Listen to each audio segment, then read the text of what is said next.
The first time Noah Carter noticed Olivia Bennett limping through the parking garage, he assumed she'd simply had one of those exhausting work days everyone at Hawthorne Financial seemed to collect like unpaid overtime.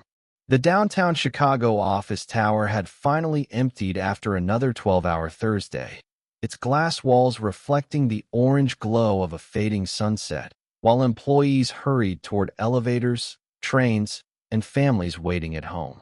Noah locked his laptop bag over one shoulder and pressed the elevator button, surprised when the doors slid open to reveal Olivia standing alone inside. She was normally the kind of coworker everyone admired from a distance, confident during presentations, calm under impossible deadlines, quick with dry humor that somehow made endless meetings bearable. But tonight something looked different. Her dark hair had slipped loose from its usual neat ponytail, a strand resting across her cheek as she leaned against the polished wall, trying to hide the obvious pain in her face. "You all right?" Noah asked. Olivia forced a smile that fooled absolutely no one. "I lost a fight with the office stairs." He laughed. "I didn't know the stairs were winning. They cheated." The elevator reached the lobby, and she took one careful step before freezing. A sharp breath escaped her lips as her ankle buckled beneath her weight. Without thinking, Noah caught her elbow before she could fall. "Easy." She looked down at her foot and sighed. "I thought I could fake it until I got home." "Looks like your ankle disagrees." She laughed despite herself. "It usually does." Outside, a cold autumn wind swept through the city streets. Office workers hurried past carrying coffee cups and briefcases while taxis splashed through puddles left by the afternoon rain. Olivia attempted another step and immediately regretted it. "I'll call a rideshare." Noah shook his head. "You're not standing here waiting 20 minutes. I'll survive. I know you will. So I'm driving you." She folded her arms. "I don't like asking people for favors." "Good." She frowned. "I'm not asking." For a moment, they simply looked at each other before Olivia finally smiled with quiet surrender. "You always this stubborn?" "My grandfather used to call it dependable." "I'm beginning to think those aren't the same thing." "They're close enough." 5 minutes later, she sat carefully in the passenger seat of Noah's old pickup truck, one shoe removed, while she gently rubbed her swollen ankle. Soft country music played quietly through worn speakers, the dashboard carrying the familiar scent of cedar sawdust from Noah's weekend woodworking projects. "This truck is cleaner than my apartment. I cleaned it yesterday." "Before or after you knew I'd need a ride?" He grinned. "I was hoping someday someone would notice." She rolled her eyes. "I walked into that one." Traffic crawled through downtown as skyscrapers slowly disappeared behind them. For the first time since they'd worked together, conversation drifted away from quarterly reports and impossible clients. "So," Noah asked, "how bad is it?" "I've sprained it before. And I'll live." "I wasn't questioning your survival." "I know. You don't have to pretend you're okay." Olivia stared out the window. "My dad says people worry too much." "What do you think?" "I think." She hesitated. "Sometimes letting people help is harder than pretending nothing hurts." Noah nodded slowly. "I understand that." She glanced toward him. "You do?" "My mom raised my sister and me by herself." Olivia remained quiet. She worked 2 jobs. Another red light. She refused help from everyone. Why? She thought accepting kindness meant admitting failure. Olivia smiled sadly. "Sounds familiar." The silence that followed wasn't awkward. It felt comfortable, almost surprisingly so. After nearly 40 minutes, they left the city behind, driving through tree-lined neighborhoods touched with orange and crimson leaves. Olivia directed him toward a quiet suburban street filled with modest brick homes, children riding bicycles, and pumpkins resting on front porches. "You live here?" "For now." "You don't sound thrilled." "My dad's recovering from heart surgery." Noah looked toward her. "So you moved back?" "Someone had to." She shrugged. "He pretends he doesn't need me. And he's terrible at pretending." Noah laughed. "I know the type." She smiled. "You probably do." He pulled. into the driveway of a white two-story house with blue shutters. Before Noah could step out to help, the front door swung open. An older man wearing jeans, a faded navy sweatshirt, and reading glasses hurried onto the porch. "Dad," Olivia called.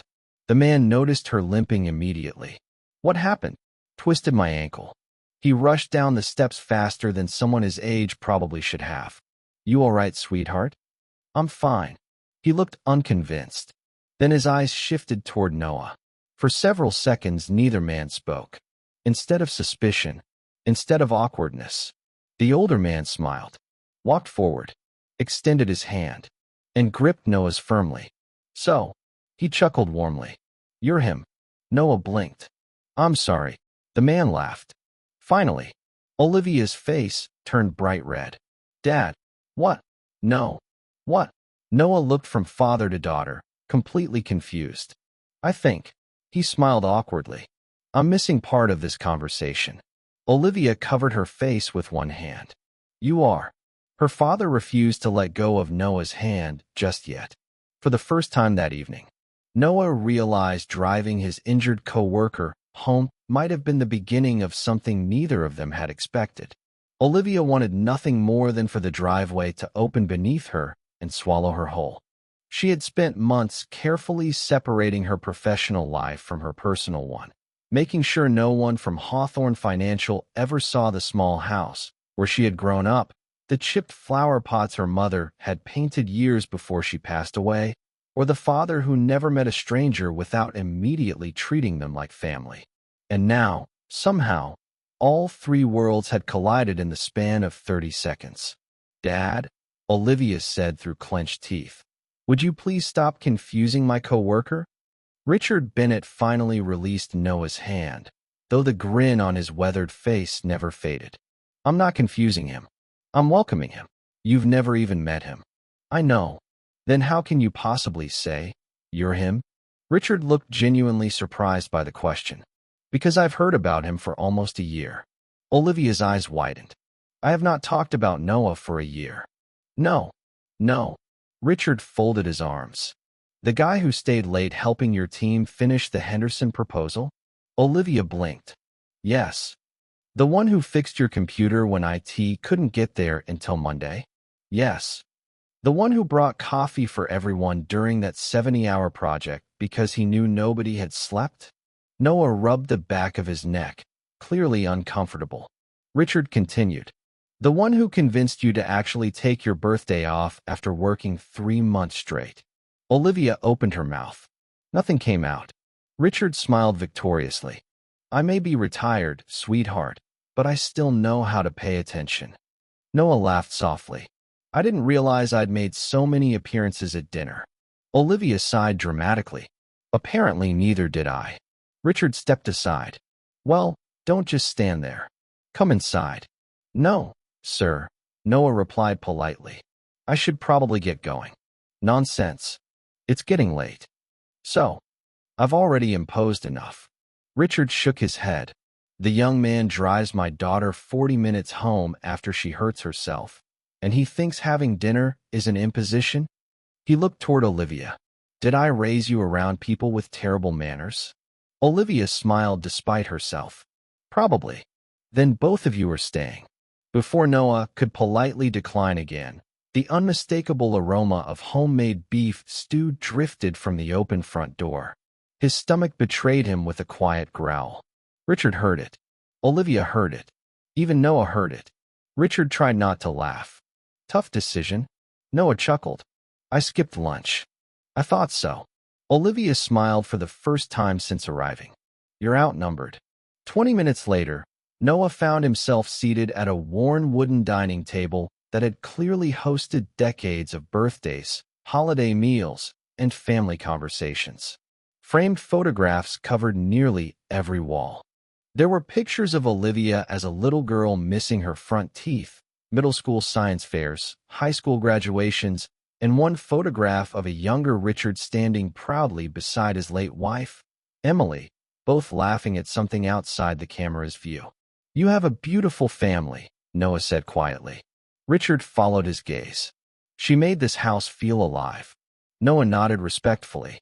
I'm sorry for your loss. Richard smiled with gentle gratitude. 14 years now. Olivia reached over and squeezed her father's hand. Mom would have liked him. Richard didn't hesitate. She absolutely would have. Noah looked down, unsure how to respond to being included so naturally in memories that belonged to someone else. Dinner somehow became easier than any office conversation he'd ever shared with Olivia. Away from conference rooms and deadlines, she laughed more freely. She teased her father whenever he exaggerated old fishing stories. Richard, in turn, delighted in embarrassing his daughter with tales from childhood. When she was 9, Richard began. She tried rescuing every stray animal in the neighborhood. Dad, no, this one deserves to know. Olivia buried her face in her hands. Noah, at one point we had 3 dogs, 2 cats, an injured squirrel, and a duck living in the garage. It was an abandoned duck. It followed you home. It needed emotional support. Richard laughed so hard he nearly spilled his tea. Noah couldn't stop smiling. He had never seen Olivia like this. At work she was composed, professional, careful. Here, she was simply herself. As dinner ended, Noah helped clear the table despite repeated protests. While washing dishes together, Olivia leaned quietly against the counter. Sorry about my dad. No, I like him. You do? He reminds me of my grandfather. She smiled. That's probably the nicest thing anyone's ever said about him. Richard's voice echoed from the living room. I heard that. You were supposed to. Laughter filled the house. For a brief moment, Noah forgot he was standing inside a coworker's home. It felt strangely familiar, comfortable, like somewhere he'd visited 100 times before. As he prepared to leave, Richard walked him to the front porch. The autumn air had turned crisp, leaves drifting quietly across the yard beneath the glow of the porch light. Richard became unusually serious. Thank you. You don't have to thank me. I do. He looked toward the living room window where Olivia stood pretending not to watch them. My daughter spends so much time taking care of everyone else that she forgets someone might want to take care of her. Noah followed his gaze. I was just giving her a ride. Richard smiled knowingly. Maybe. Then he lowered his voice. But after my wife's funeral, I learned something. Noah listened carefully. The people who show up during ordinary moments. He glanced back toward the house. Are usually the ones who matter. Most. Noah didn't answer immediately. Something about those words stayed with him as he climbed into his truck. As he drove away, he caught one last glimpse of Olivia standing beneath the porch light. She lifted her hand in a small wave. He waved back. Neither of them realized that by the following Monday morning, the entire office would somehow believe they had spent the weekend together. And that rumor would change everything. If you're enjoying this story, don't forget to subscribe to Velvet Hearts X for more cinematic romance, emotional stories.